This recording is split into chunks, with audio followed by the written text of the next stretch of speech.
A nossa estrela norte é time. Mas também entender qual que é o modelo mental daquela pessoa, né? Como que ela pensa no problema, né? Como que ela encara os problemas, como que ela chega numa solução. A grande ideia e a má ideia, elas valem a mesma coisa, né? Sem execução, nada.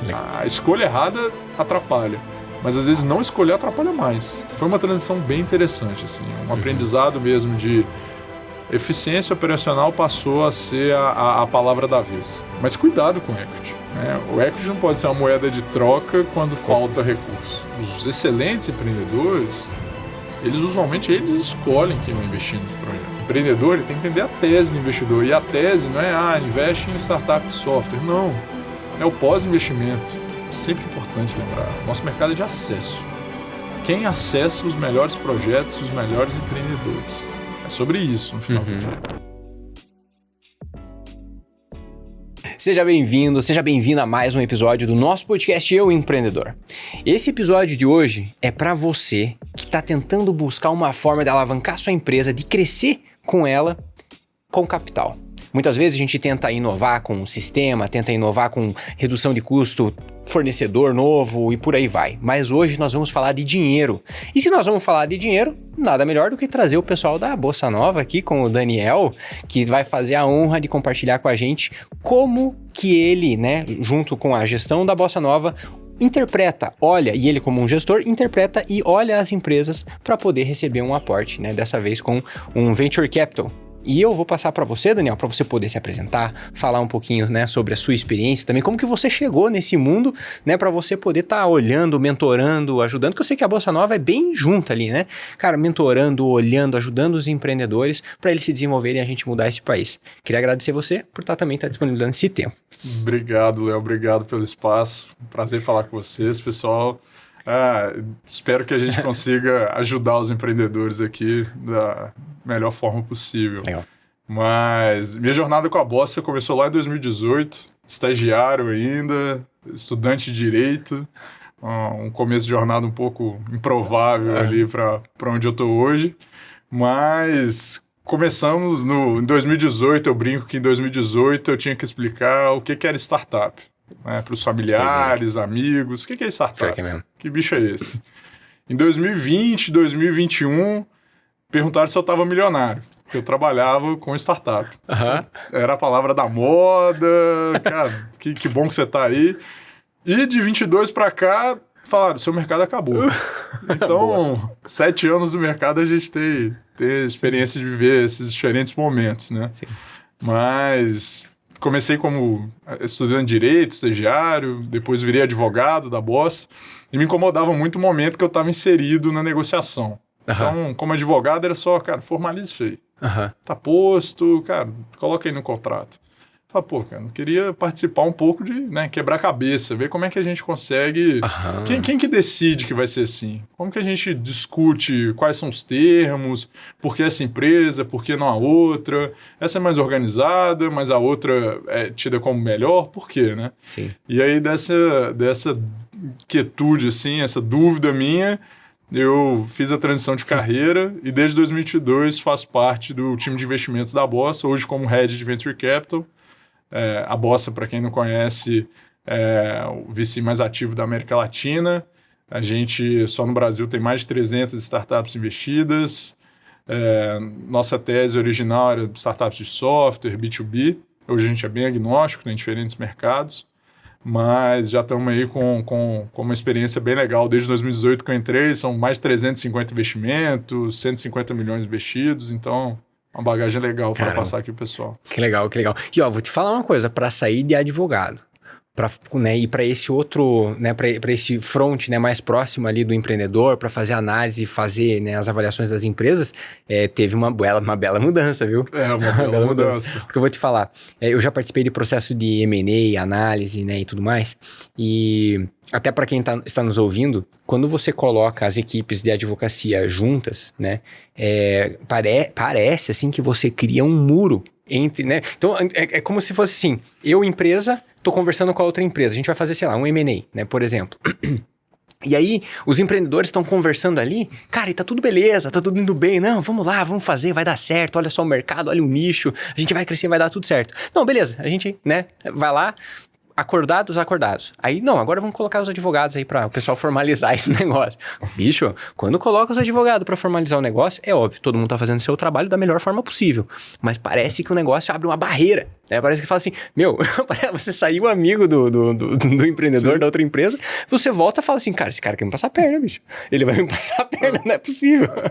É uma percepção bem comum, viu, Léo? Assim, vários empreendedores falam, cara, assim, tem um livro que eu gosto muito, chama Venture Deals. Nossa, animal. É muito bom aí. E lá tem várias passagens sobre como o empreendedor lida com o advogado dele, né? E a mensagem final, que eu acho que é extremamente válida para todo mundo que lida com uma rodada de captação, um M&A, não se esqueça que o advogado não é dono da sua empresa. Boa. Assim, o dono da empresa é você. Então, muitas vezes você acaba deixando a rédea solta de, é contrato, vou focar na operação. E no final, cria uma tensão na mesa de negociação que quando senta você e o comprador, você e o investidor, vocês dois nem se importam muito com aquilo. Uhum. Os advogados estão se matando. Então, assim, é importante estar próximo, né? E ter essa autonomia, né? É chato. O juridiquês, às vezes, muitas vezes, afasta, né, as pessoas, um vocabulário bem específico ali. Mas entender gera uma autonomia muito importante na mesa de negociação. Né? Não ficar refém de ninguém para entender o que é melhor para sua empresa ou não. Boa. Maravilha. Excelente. Nossa, vários insights aqui do que você falou já. Primeiro, os advogados não são donos da sua empresa. Genial. Isso eu acho que tem que ter a equipe de advocacia para poder fazer um deal, né? Por exemplo, fazer uma captação seed, uma Series A, ou fazer um processo de M&A, ou um exit, né? Uma saída da empresa. Tem que ter a equipe de advocacia, sem sombra de dúvida. Total. Tem que ter os advogados, não tem assim, zero dúvida. E, principalmente aqueles que têm mais experiência, né, que já avançaram, fizeram vários negócios, eles sabem exatamente aquilo que escorrega lá na frente. Você olha para uma cláusula, para uma questão e fala, não, cara, isso aqui eu nunca vai usar, isso aqui nunca vai... Cara, vou falar pra você que no final, quase chegando no 5º ano, é exatamente aquilo que tá problema. Exatamente. Não acredite naquela, isso é mera formalidade. Exato. Na hora vai ser fácil. Primeiro insight. E o segundo que você falou, Venture Deals. Então, para quem tá buscando, né, fazer uma rodada, fazer captação, esse é um excelente livro. Eu não me recordo o nome do autor, mas ele tem online e ele tem capa dura, se você quiser. Eu não sei se ele tem versão em português. Quando eu estudei e li ele já há bastante tempo atrás, ele estava em inglês. Mas, se você está buscando um livro e uma referência brazuca, nacional, a respeito disso, eu posso passar uma indicação que é do Léo Simão, da eCaptei. O Léo Simão, ele fez um livro muito legal sobre captação. Muito legal mesmo. Então, pode pegar o conteúdo com ele, que é assim, é um Venture Deals abrasileirado. Legal. E consegue passar boas instruções. Sem contar o blog da Bossa, né? Tem muita coisa legal lá também, né? Sim. Então, faz a maratona lá, que lá a gente consegue ver muita coisa muito boa. Daniel, e quando as empresas chegam até vocês, né? Vocês, claro, são várias, né? Para vocês poderem avaliar e poderem falar, olha, vamos fazer investimento nessa. Uhum. Como que hoje, para quem está nos ouvindo também, poder chegar e se tornar, né, clientes de vocês, investidas de vocês, como que funciona? Quem é investidor e fala assim, puxa, eu quero investir na Bossa, né? Tenho aqui meu capital e quero dedicar uma parte do meu capital para esse alto risco. Acho que essa é uma primeira parte da pergunta. E a segunda é do ponto de vista aí do empreendedor. Puxa, eu preciso captar. Quais são as coisas que eu preciso saber para eu poder fazer uma captação dessa? Eu sei que é amplo, talvez a gente vai tomar o tempo todo, mas acho que para quem está nos ouvindo aqui. Ótimo. Sobre o perfil do nosso investidor, é muito interessante, né, Léo? A gente tinha um slogan anteriormente que era empreendedores que investem. Que legal. E é muito a partir do perfil realmente que a gente percebeu de quem se interessava em investir, né, em startups. Você pensar em 2018, a Bossa é de 2015, mas desde 2018 ali que eu acompanho, é algo bem ousado você investir em Venture Capital no Brasil, né? Então a gente percebeu que o perfil era o quê? Aquele empreendedor, ciclo completo, já vendeu a empresa, ou então um executivo que deixou a operação e sente falta desse calor do dia a dia, né? E principalmente, mais do que o capital, né, querendo, obviamente, ter um retorno financeiro, é a troca ali com o empreendedor. Total. Né? Então, parece que preenche aquela pessoa que está interessada ali. Cara, eu quero ajudar esse... Falar. Eu me vejo nele. Né? Eu já estive lá. Muito legal. Sei como é solitário. Então, quem se encaixar no perfil, quiser conhecer mais, pode nos procurar no site, nos perfis da Bossa. A gente está super aberto para conversar. E sobre a segunda parte aqui do perfil das startups, né, Léo? A gente investe num estágio... O investimento em startup por si só tem um risco alto. Né? A classe de ativos com baixa liquidez, né? Não é a qualquer momento você consegue vender seu investimento e ter o retorno financeiro. E no estágio que a gente investe, que a gente entra ali no valuation, normalmente o valor da empresa até 50 milhões de reais, mais ainda. Né? Que são empresas que realmente estão no início da jornada delas, na esteira de Venture Capital. Né? Então, a nossa estrela norte é time, time, time. Assim, a partir do time que a gente vai desdobrar e entender qual é a projeção daquela empresa ou qual que é o potencial daquele projeto. Por quê? Que legal. Né? A gente precisa entender quem primeiro ali, quem que está por trás daquele projeto. E não só o quem de maneira mais óbvia, como as pessoas pensam, de experiências complementares, já estiveram no mercado, a experiência anterior deles ajudou a identificar aquela dor que eles estão atacando, são pessoas bem relacionadas, isso tudo pesa, óbvio. Mas também entender qual que é o modelo mental daquela pessoa, né? Como que ela pensa no problema, né? Como que ela encara os problemas, como que ela chega numa solução. Existe ali uma disciplina para ter a cadência nos processos, como que essas pessoas tomam decisões em conjunto. Então, isso tudo é o pontapé inicial, eu diria, para a nossa análise. Tá? Além disso, o mercado. Né? O mercado é fundamental.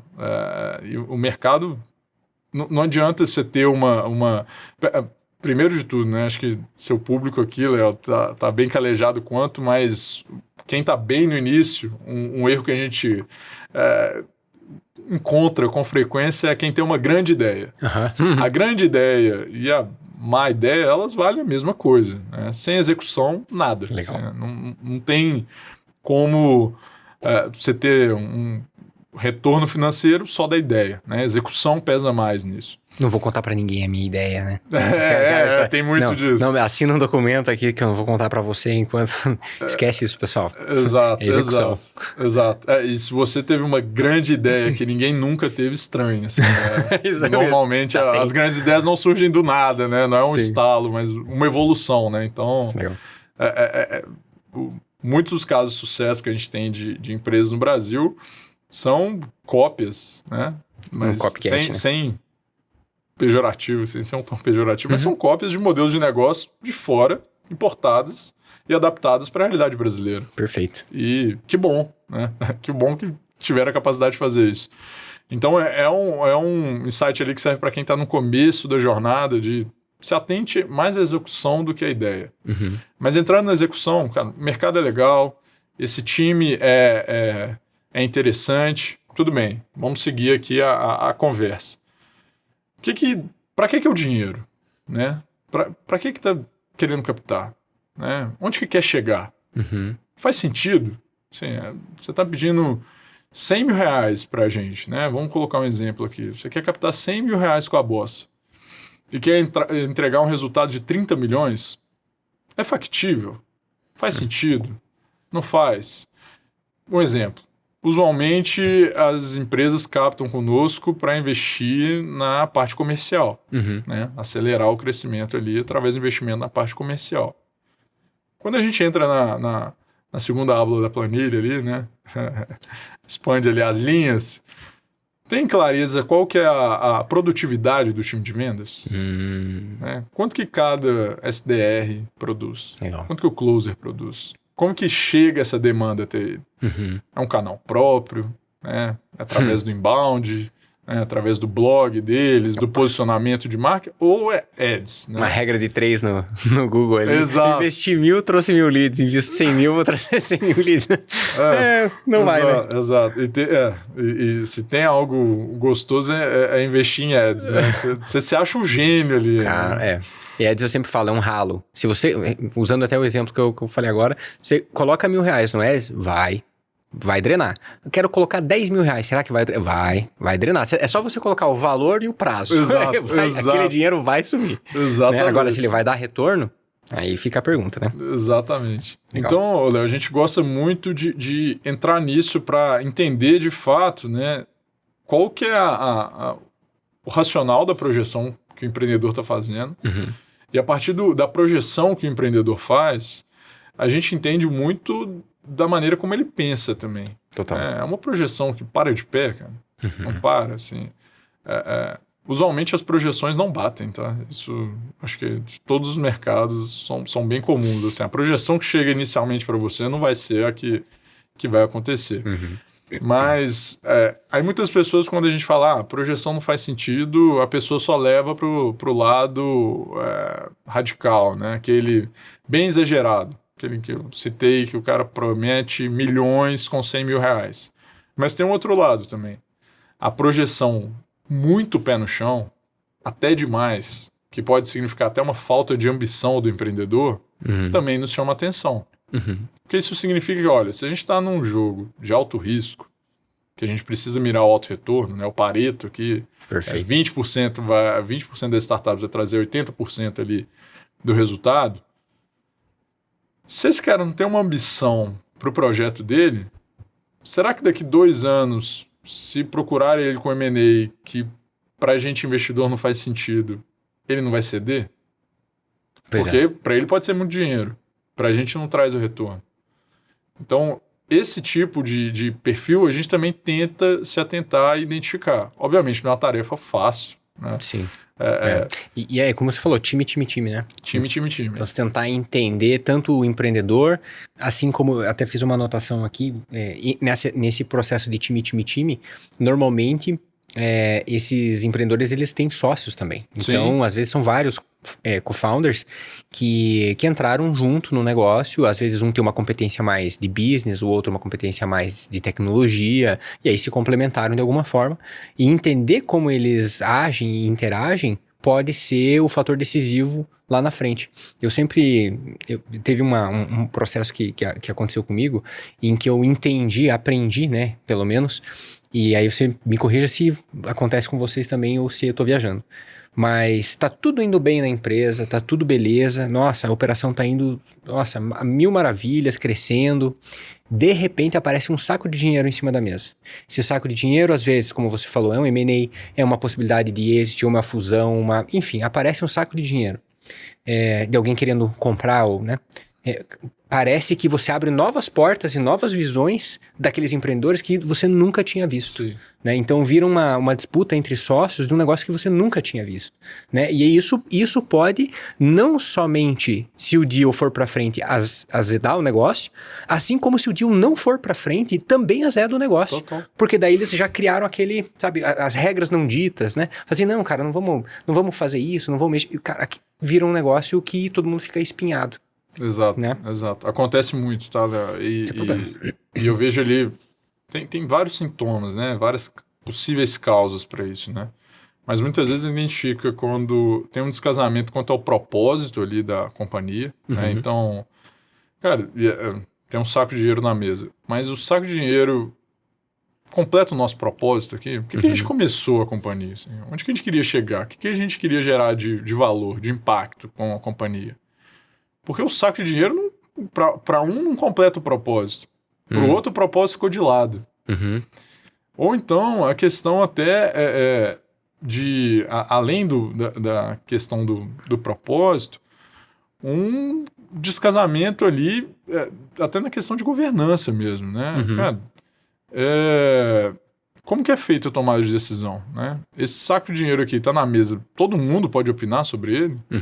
Ou precisa ser eu e você e mais um? Né? Eu acho que a questão de governança, quando eu tive a oportunidade ali de passar alguns ensinamentos ali básicos sobre governança. Um exercício que eu sempre peço o pessoal fazer é, cara, acordo de sócios, né? Contrato social, né? Aqueles documentos todo mundo acha chato, nossa, chatice e tal. Cara, acordo de sócio é fundamental. E o exercício que todo mundo deveria fazer para entender o básico, né? De maneira bem simplista aqui sobre governança é, imagine que troque, né? Eu e o Léo, que temos uma relação aqui de anos, a gente decidiu ser sócio, tudo bem. Mas agora trocou o Léo por um terceiro, que eu nunca vi na vida. Legal. Eu tô confortável com o que tá no papel? Eu sei qual que é a atribuição minha, qual que é a atribuição do Léo, como que eu posso tirar o Léo, como que o Léo pode me tirar, como que é feito, em quanto tempo. Porque assim, não existe receita do sucesso. Isso definitivamente não existe. Mas agora, os casos repetidos do fracasso acontecem bastante. E um caso infalível pra gente, na Bossa, é a briga de sócio. Assim, a briga de sócio, ela é matadora. Assim, ela realmente define o rumo da companhia. E nunca é uma história feliz. Assim. Então, é um ponto importante para as pessoas se atentarem. Né? Cara, a gente tem... as premissas nossas, né? Os valores nossos, o propósito nosso ao empreender continua o mesmo, né? E qual que é a margem que esse saco de dinheiro na mesa pode causar na nossa vida? Porque a falta de definição causa muito problema, né? A escolha errada atrapalha, mas às vezes não escolher atrapalha mais. Perfeito. Né? Você perde muito tempo nisso. E dependendo do perfil do sócio, mais uma vez, não tem certo e errado, mas dependendo do perfil do sócio, ele vai ficar revisitando aquilo lá, águas passadas, há muitas e muitas vezes, né? Exato. Então, ter o acordo é um acordo de sócio hoje, o pessoal às vezes está pensando, pô, mas a minha empresa ela é uma limitada, né? Nem SA, né? Uma limitada. Cara, tem que ter, né? Tem que ter esse documento. Ele vai, sim, você vai precisar investir. As empresas, né, do pessoal que assiste aqui, às vezes o pessoal fatura 10, 15 mil reais por mês. Né? Fala assim, pô, cara, eu vou investir 1.500, 2.000, 3.000 reais aqui para fazer um acordo desse, né, de acordo com o tamanho da empresa aqui, com o que o pessoal da assessoria jurídica está nos pedindo. É pesado? Cara, é pesado, eu sei, eu entendo, mas eu garanto que é um dinheiro que vale muito a pena. Entendeu? Vale muito a pena, porque isso dali resolve muitas coisas futuras. E né? a relação só vai desgastando, né, Léo? Então, o momento que você tem da relação menos desgastada, possivelmente é no início. Então, é o momento de falar as situações... Afim, né? Exato. Fala dos assuntos chatos, sensíveis. É aquele momento. Total. Falar para você o seguinte, desses insights que você trouxe, Dan. Primeiro, a gente começou falando, né, do ponto de vista do investidor. Então, aquele investidor que quer investir. Se, para quem está nos ouvindo e quer investir na Bossa, é uma recomendação do meu parceiro de editora, da editora Gente, o Kepler. Né? Então, o Kepler tem o livro dele, O Poder do Equity, que é um livrinho azul bem legal, cara. Tem muita lição. Até se você é empreendedor, né, e quer buscar captação, é legal você ler O Poder do Equity, porque daí você entende a relação do investidor perante a sua empresa, que é o que o Dan está nos mentorando aqui agora. Né? Então, é muito legal o livro do Kepler, Poder do Equity. Segundo, você comentou duas palavras muito legais. Primeira, cadência. No Eu Empreendedor, eu falo dos 5 Cs. Sim. Coração, cliente, caixa, cadência e cultura. Então, cadência é muito importante, você ter disciplina, né, dentro da empresa, fazer ela funcionando. E no comecinho do Eu Empreendedor também, eu acho que lá pela página 60 ou 70, posso estar dando uma canelada aqui, tem um checklist de como você tem que fazer um acordo de sócios. Então, você sabe exatamente Legal. Não, mas boa parte do tipo, e se o sócio vir a falecer? E se eu quiser sair da empresa? E se acontecer X situações? Né? Então, lá, eu sempre, nesse acordo de sócios, ele é mais... O exercício principal fomenta os piores cenários. Cara, se o pior... Você vai lá, você toma uma cerveja, toma um vinho, né, com o seu sócio, tá tudo bem, tudo beleza, mas daí começa a colocar esses cenários, que daí você começa a desenvolver esses racionais e tá todo mundo bem. Né? Essa hora que tá tudo certo, não tem problema nenhum. Exatamente. Né?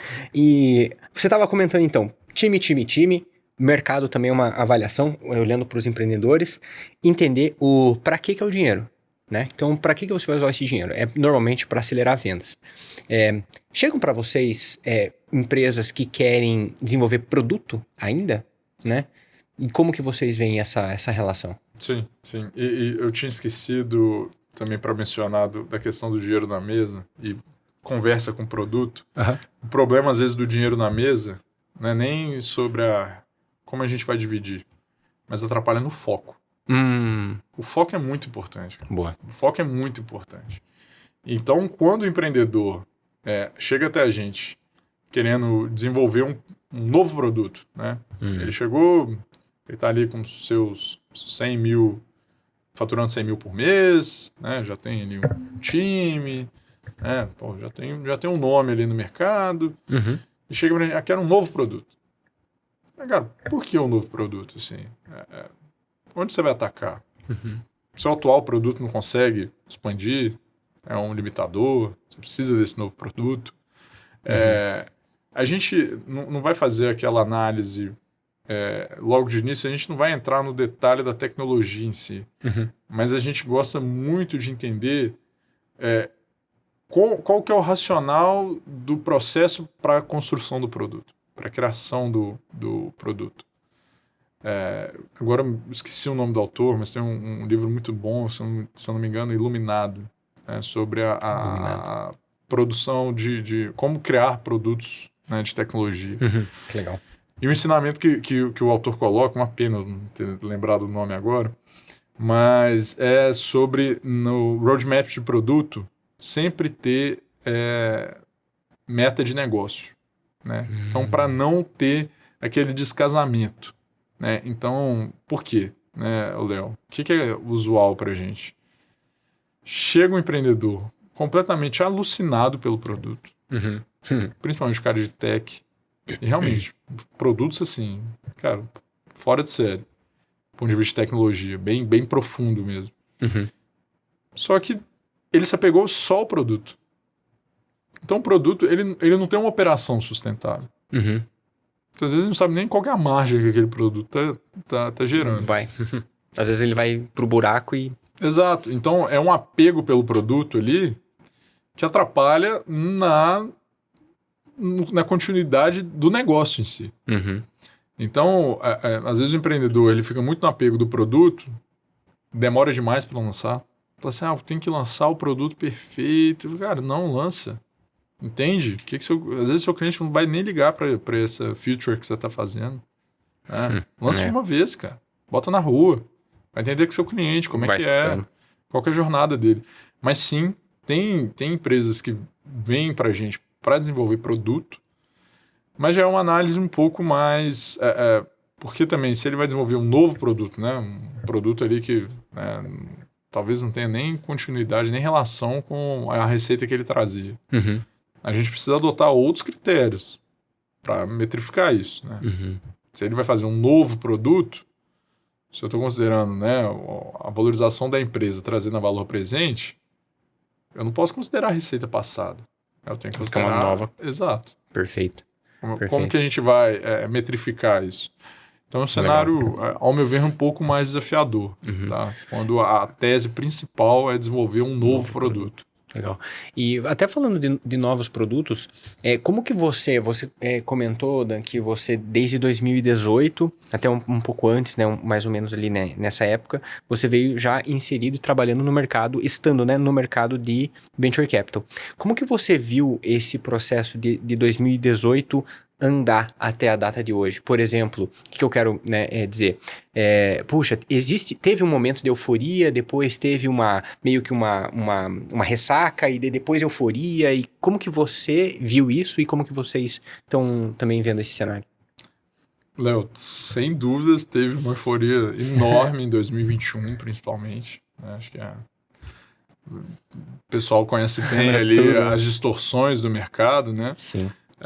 Muitas das consequências do dinheiro de graça, né? O dinheiro de graça causou ali distorções que a gente está pagando caro até hoje e vai continuar pagando por um bom tempo, né? Falando do mercado de tecnologia especificamente, Brasil, a gente viu uma transição ali bem interessante, né? 2021, churrada de dinheiro. 2022 também, os efeitos começaram a ser sentidos mais para o final do ano ali. Mas teve uma transição teve um processo de educação, de transição dos empreendedores bem interessante. Né? Na época o pessoal brincava, né? Que era, antes visava a startup unicórnio, depois valorizou a camelo. Né? Que era aquela... E o engraçado, Léo, assim, o empreendedor, a resiliência do empreendedor é algo que a gente sabe que existe, mas a gente sempre se surpreende, né? Na Bossa, por exemplo, cara, diversas companhias, cara, mudaram o rumo do negócio, cara. Tiveram que fazer cortes, enxugar a operação, atrás de uma rentabilidade financeira, esticar ali o caixa, né? Aumentar ali o running, né? Quantos meses aguenta a operação. E, cara, essas empresas continuaram crescendo com uma rentabilidade absurda, né? Aí vem o advento da inteligência artificial, né? Democratiza o acesso à inteligência artificial.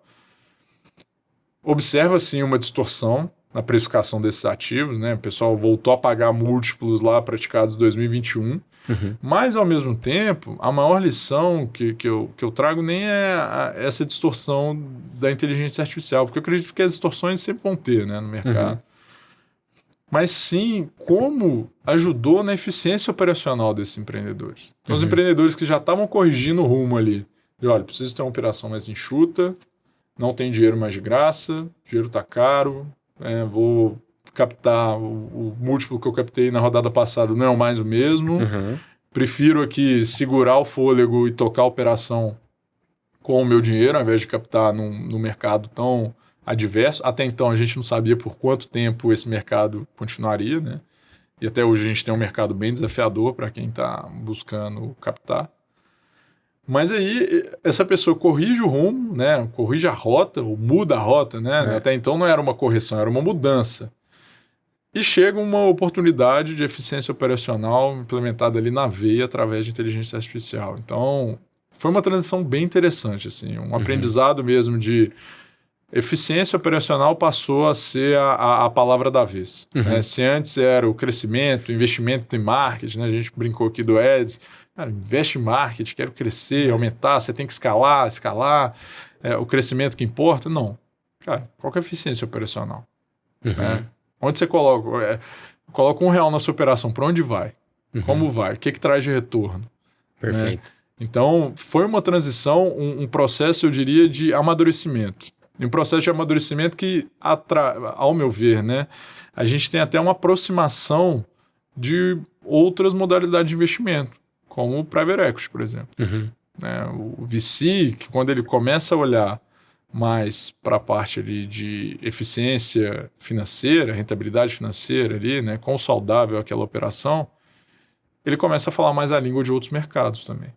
Sim. Então, acho que para o posicionamento e para o amadurecimento do mercado de VC como um todo no Brasil, foi bem interessante, cara. Apesar de desafiador, né, vários aí sofreram com essas mudanças, mas gerou um aprendizado em massa bem interessante aqui e com certeza a gente saiu muito mais forte disso do que entrou. Total. Eu vejo que essa transição que a gente passou, né, de 21, de 18... sei lá, até antes, né? Vamos pegar ali de 2010. 2010, o mercado de Venture Capital no Brasil, ele era um mercado mais iniciante, né? Então era um negócio que era muito mais, o acesso era muito mais restrito, menos falado, o empreendedor até mais desconfiado, né? Porque não conhecia essa modalidade. Até então ele conhecia, vendo minha casa ou vendo meu carro, coloco o dinheiro, né? Não quero dividir os riscos, né, da minha empresa, porque ela é só minha, ou empréstimo de alguma forma. Né? E ter empréstimo, nessa época os juros também estavam altos, não me recordo as taxas, mas sempre foi um desafio, né, no Brasil, o juro alto. Sim. Então realmente a operação ela tinha que funcionar bem. Depois ali de 2000 para frente de 2010, então 2015, 2018, começou muito a se falar de eu preciso crescer, você falou, né? Eu preciso crescer quase que a qualquer custo. Crescer, escalar, fazer o... qual que é? Triplica, double. Então você conseguir fazer isso parece que a cartilha mínima esperada. E muitas empresas tiveram sucesso nesse formato. E 2021, 22, dinheiro de graça. Literalmente, se eu não estou enganado, até o juros americano ele estava muito próximo de zero, se não zero para muitas linhas, né, para muitas frentes. Então, dinheiro de graça. E isso deu no que deu. Muita gente vendeu empresa, muita gente abriu capital também, tinham IPOs... semanais. Né, enfim, tinham vários IPOs e isso jogou bastante dinheiro no mercado, consequência que a gente colhe até hoje. E para hoje, e aí teve a ressaca, essa ressaca tentando aumentar a eficiência. As empresas tiveram que aumentar a eficiência. Teve uma frase do pessoal que falou assim, agora que a maré baixa, a gente vê quem que tá sem calção, né? Exatamente, exatamente. Então tava todo mundo coberto na água aqui, tá tudo beleza, de repente teve essa ressaca, então a maré baixou, viu quem que tava inflando, né? Ali a contabilidade. Se tem uma coisa fácil de fazer, é você mexer na contabilidade e a empresa ficar bonita. Sim. Então, nada como um fluxo de caixa para você entender para onde que tá indo a empresa. Mas aí agora, com inteligência artificial, essa distorção que tá acontecendo, vou falar uma preocupação minha, eu tenho uma preocupação da gente ter projetos que são projetos que prometem muito, mas realmente você até tinha comentado, né, para onde vai o dinheiro, mas qual é o retorno? Produto, qual é o retorno? Então eu quero investir num projeto de inteligência artificial, mas qual é o retorno? Né? Então me parece que as ideias, né, o pessoal fala muito, para fechar o racional, a gente olha lá fora, empresas de inteligência artificial recebendo, são valoradas a um valuation estrondoso, parece que estão ainda num papel, num processo muito inicial de construção e recebendo aportes, né? Cara, isso, sabe, parece que tem um sonzinho, tem um cheiro que não tá indo bem ainda, né? Aqui no Brasil, vocês têm recebido também empresas que estão buscando dessa forma inteligência artificial? Como que vocês avaliam aquelas empresas que realmente faz sentido para aquelas que não faz? O que é ruído, o que é sinal? Né? Como que vocês conseguem perceber isso? Porque, cara, bom, vamos lá. Não, eu ia comentar que você pegar um ChatGPT, uma LLM, conectar e mostrar um negócio, isso aí pra quem é de tech, né? Isso daí é um negócio extremamente simples e parece mágica. Exato. Mas a barreira é pequena, né? Exatamente. E tem muito, tá? Não? Tem muito, assim. Quantos decks que a gente recebia um ano anterior, depois colocou AI em algum canto e falou, agora o nosso múltiplo é 20, 30. Uhum. Não é uma tarefa fácil, tá, Léo? Porque alguns sabem fingir melhor do que outros. Mas quando você vai a fundo, né, principalmente entender qual que é o histórico desses empreendedores, né? Uhum. Tem alguns que, cara, não tem a menor capacidade de fazer um produto que prometem, assim. Uhum. E quando a gente olha a gente tinha conversado anteriormente, quando a gente olha para a tese no mercado brasileiro, até então, pode ser que mude, mas até então, a tese aqui não era tanto do produto robusto do ponto de vista tecnológico, assim, não é até pelos investimentos, nossa infra, cara, um novo produto de tecnologia vai surgir nos Estados Unidos, na China, em Israel, não vai ser no Brasil. A tese aqui é muito mais de digitalização. Uhum. Quando nos aparecem projetos que prometem ser uma revolução do ponto de vista de tecnologia aqui, a gente tem um pé atrás, cara, como assim? A gente tenta se apegar mais à estratégia dele ali de go-to-market, né? Uhum. Como que ele vai crescer, como que ele vai expandir, porque há uma corrida, né? O diferencial de inteligência artificial hoje, ela com esse acesso tão vasto, assim, as barreiras são cada vez menores, né? Muitos modelos de negócio semanalmente são mortos pela OpenAI. Total. Nossa. Então, assim, o modelo de negócio virou uma nova funcionalidade da OpenAI. Então, assim, cara, o ChatGPT lançou a transcrição, já era. Doido isso. Então, a gente não acredita tanto nesse lado do produto revolucionário, de, cara, vai ser o produto que mundialmente vai escalar e a tecnologia nossa própria. Cara, não. Mas, ao mesmo tempo, também a gente descarta todos que são essa casca e por dentro é vazio, cara. Uhum. Não tem como, assim, cara. Quando a gente... o que a gente adotou na bossa, né? Cara, vamos trazer especialista. Uhum. É legal. Eu não sou um cara de tecnologia. Uhum. Pelo contrário, né? Advogado. Não vou saber, cara. Ele vai me enganar. Então, a gente traz o quê? A gente tem os empreendedores que investem, eles estão conosco, né? Desse lado da mesa de fazer um investimento.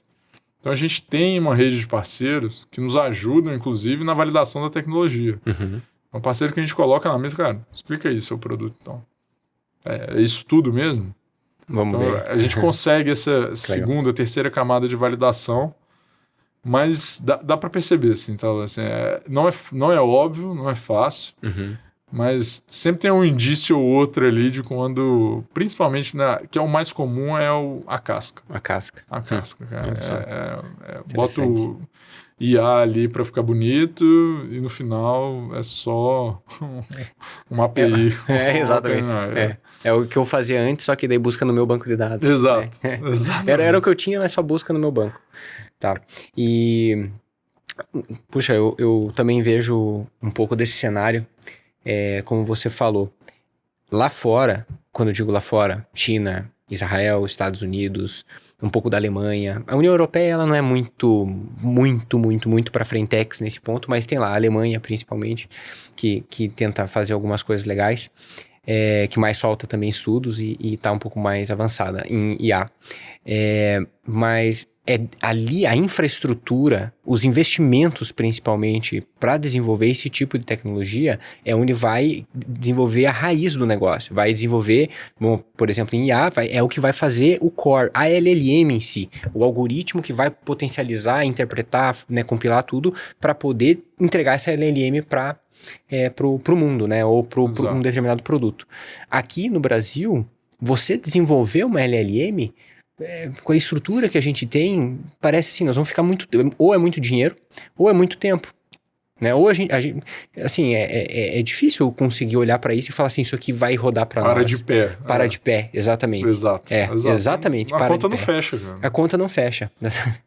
A conta não fecha. Lembrei do presidente atual falando que tem que fazer uma IA que fala português, né, cara? Enfim. Muito bom. Mas, assim, a gente desenvolver esse tipo de coisa simplesmente não tem cabimento, né? Parece que, tomara que mude, mas eu digo até para os meus sócios, a gente também tem que entender que no Brasil, a gente tem que colocar a capa da realidade e entender que o Brasil talvez, ele leve muito tempo para tentar ser um Estados Unidos da vida, uma China da vida, e a nossa cultura não permite muita coisa, permite outras, nós somos muito bons em outras coisas. Mas se comparar e falar queremos ser os Estados Unidos, ou queremos ser a China, ou queremos estar na ponta desse tipo de tecnologia, talvez não seja para nós nessa geração e talvez nem na próxima. Lá, mais na frente, quem sabe? Estamos trabalhando para isso, queremos desenvolver empreendedorismo para isso, mas temos que pôr a realidade também e lutar com as armas que nós temos. Exato. Como saber, então, esse é o ponto de A, né? Mas vamos imaginar que nós tenhamos os empreendedores que estão aqui nos ouvindo e eles têm um produto, seja com IA ou não, mas eles têm um produto e eles querem dar um próximo passo.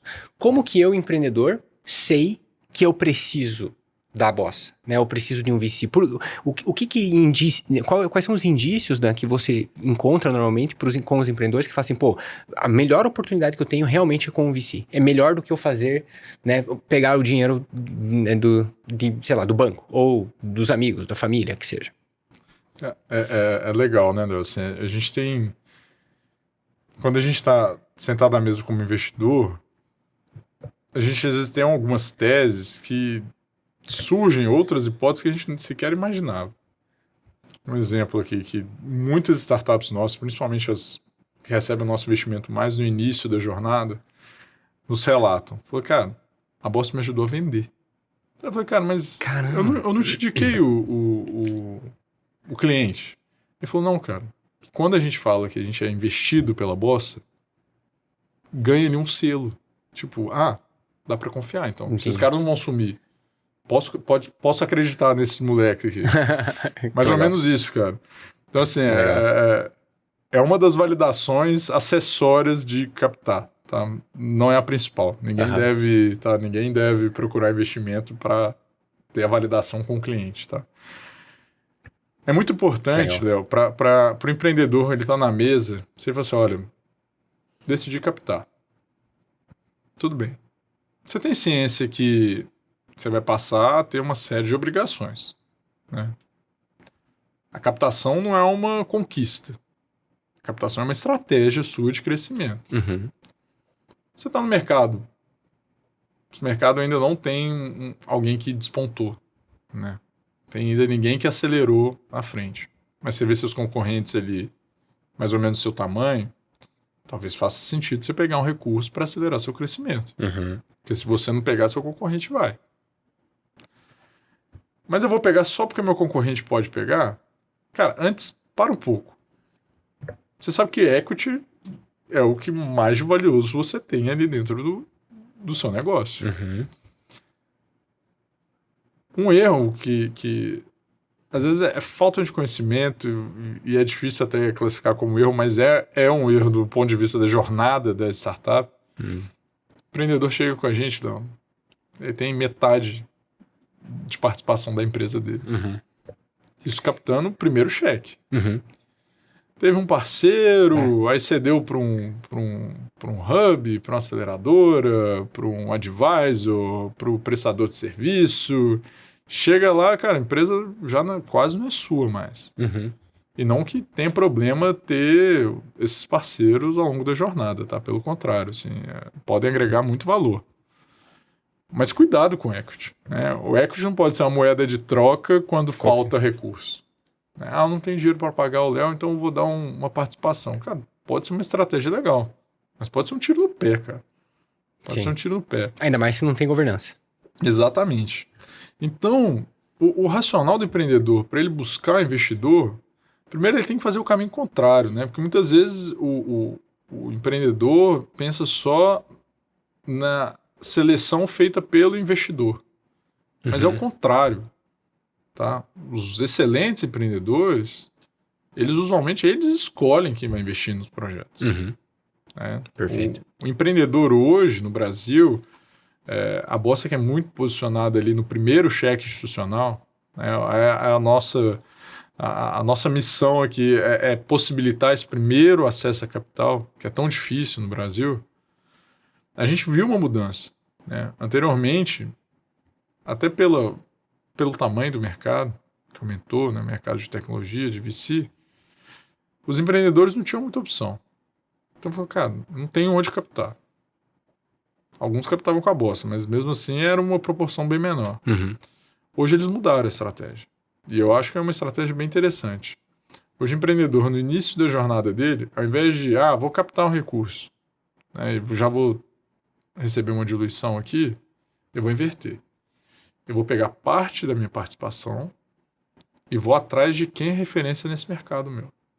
Ou até, não só do mercado, mas alguém que eu conheço de competência que pode ajudar no meu dia a dia. E eu vou formar ali um board. Já vou pegar ali alguns advisors. Assim, vão ser os caras que vão me acompanhar na jornada. Em 3 anos eu vou entregar uma participação mínima para eles. Vou remunerar eles através dessa participação. Uhum.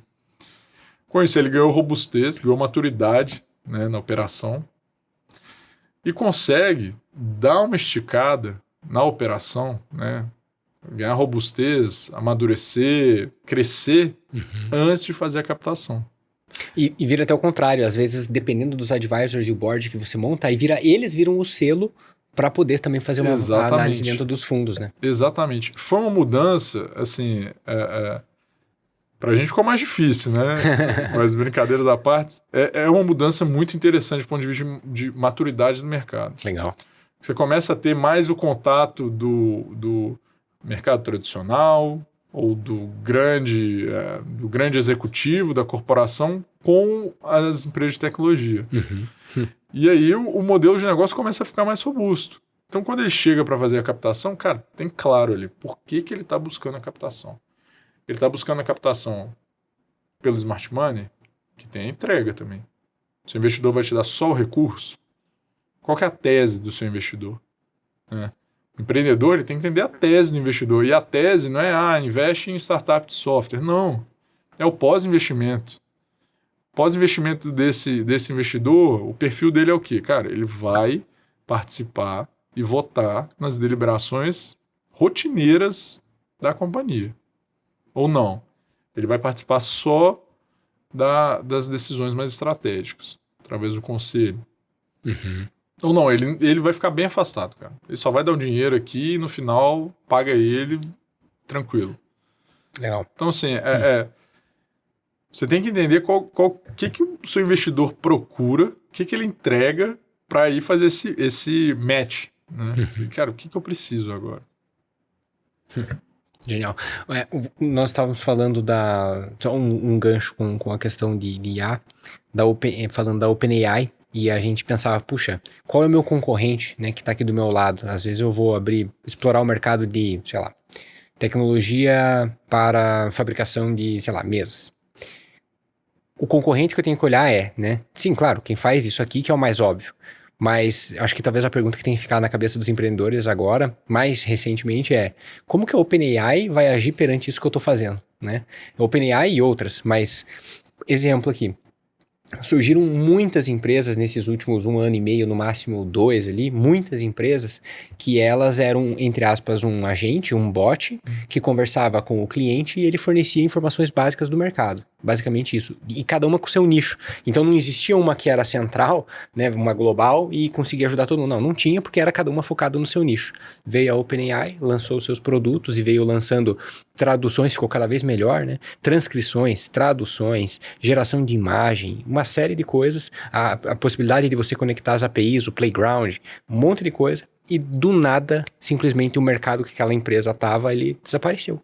Porque é muito mais fácil utilizar a OpenAI do que ficar utilizando um serviço que faz a mesma coisa ou até pior, né? O que consome a OpenAI, né? Então, a própria OpenAI é uma empresa que, é claro, ela veio liderando o acesso da IA, né, para todo mundo, mas ela, da mesma forma, ela também veio quebrando vários mercados e fazendo o pessoal ter que se coçar, né? Tentar ir para outro lado. Isso aí dá a entender que vai continuar essa rotina. E dá a entender que vai continuar. Mais recentemente, eles lançaram agora a versão Open da LLM deles, que ela é muito parecida pelos benchmarks que estão sendo feitos com o O3 Mini.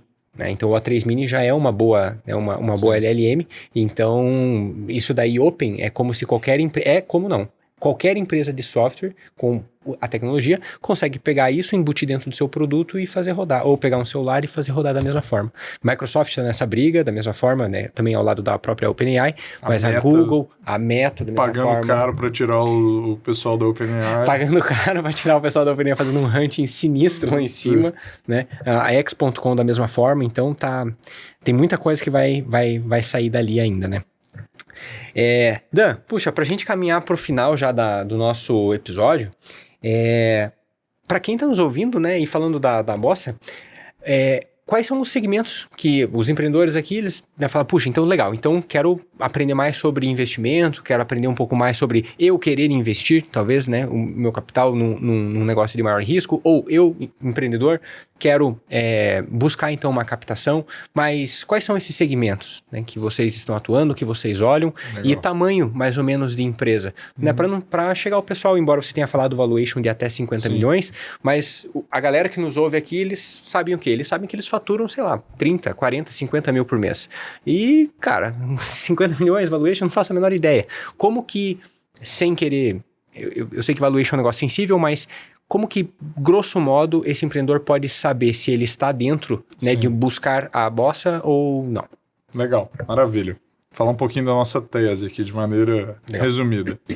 Léo, quanto a mercado, a gente é agnóstico, tá? O que isso significa, né? A gente olha diferentes mercados, tá?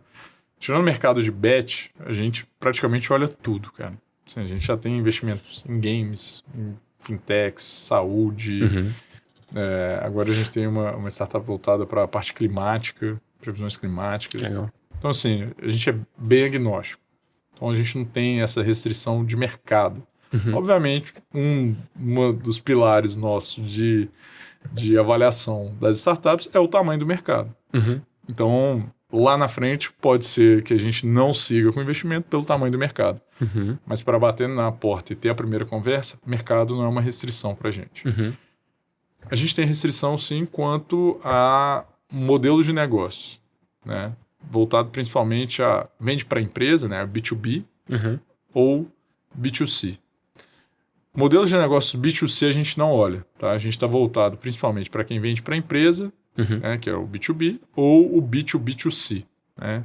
Quem vende para a empresa e depois tem ali a venda para o consumidor final. Legal.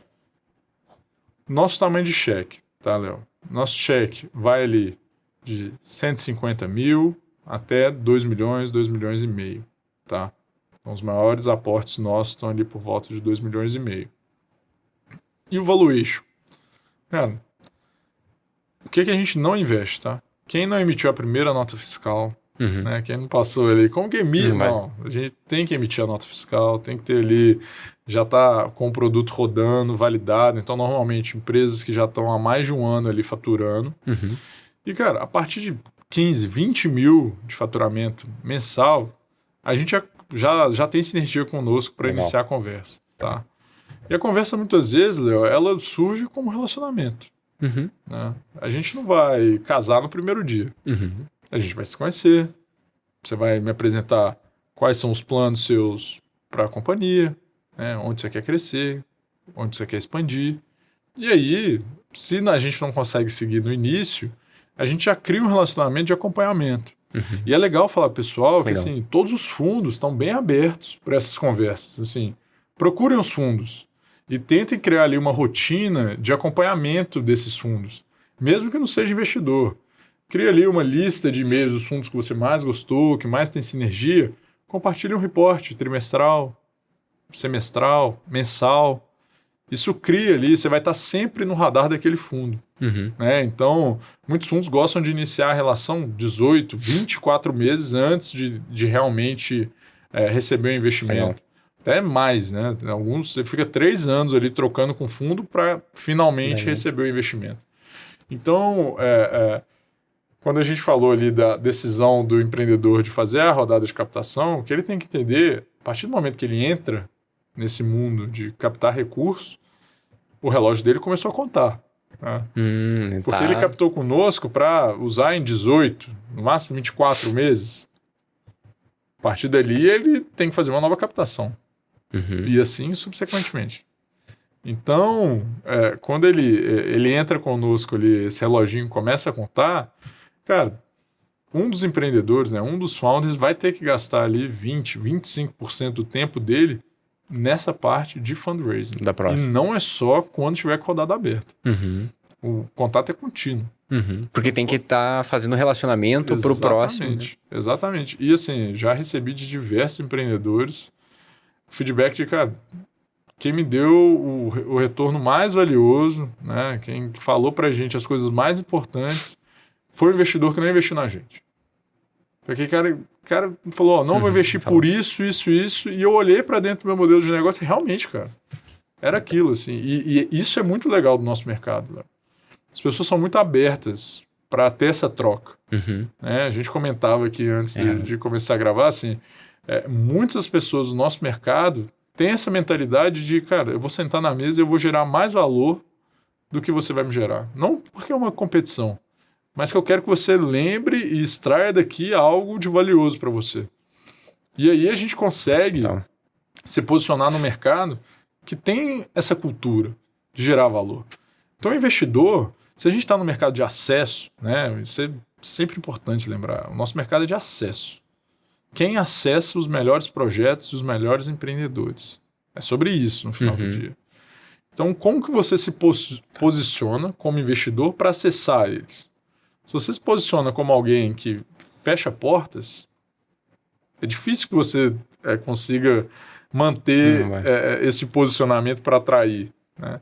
Então, as pessoas, os melhores profissionais do nosso mercado têm isso em mente. E são muito abertos para essa troca.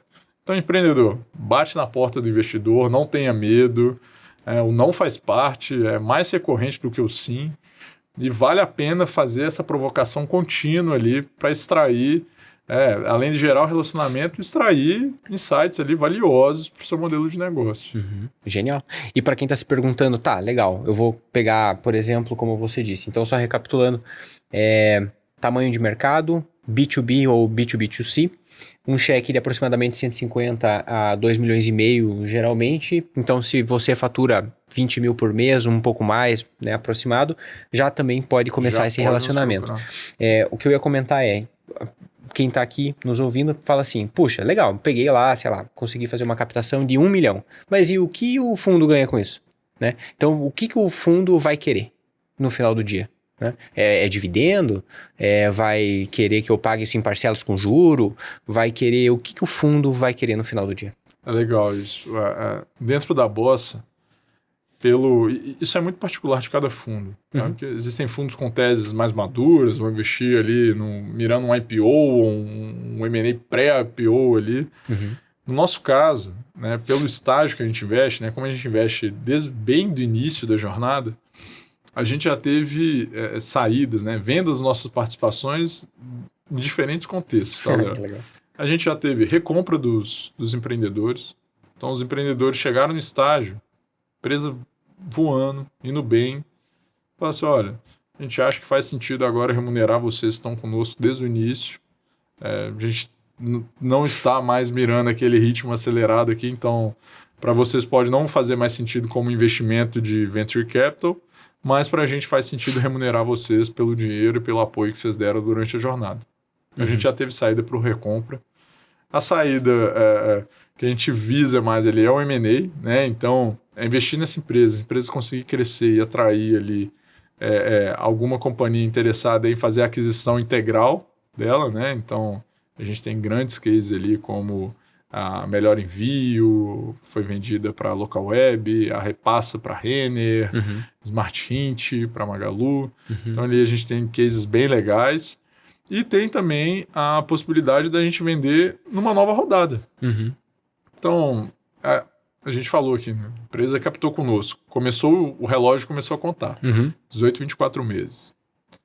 Não é uma regra assim, né? Mas normalmente funciona por volta disso. Cara, pode chegar no momento que ela está na segunda, terceira, quarta rodada desde que a gente entrou e ela já esteja no valuation ali que, cara, pra gente já faz sentido sair. Legal. É uma outra tese de investimento agora. A gente já tem um retorno interessante para realizar a nossa posição, trazer retornos nossos com investidores e traz também uma possibilidade para o empreendedor que está ali na ponta ter uma flexibilidade no cap table dele. Então, se alguém topa vender, ele não precisa suportar a diluição toda sozinho. Perfeito. Então, muitas vezes a gente tem feito também esse tipo de operação. Tá? Legal. A maior parte é M&A, mas a gente tem essas 3 possíveis janelas aqui de liquidez e a Bossa sempre super parceira dos empreendedores, a gente busca estar o mais flexível e aberto possível para ajudar eles nesse momento tão importante. Genial, excelente. Puxa, muito obrigado, viu? Nossa, aqui anotei um monte de coisa, imagino que quem está aqui nos ouvindo, eu sempre dou esse recado, se você até agora veio até aqui, não aprendeu nada, né? Não tirou um insight valioso aqui dessa mentoria e não fez nenhuma anotação, volta pro comecinho, coloca no vezes um e-mail, tá até 2, mas começa a fazer anotação, por quê?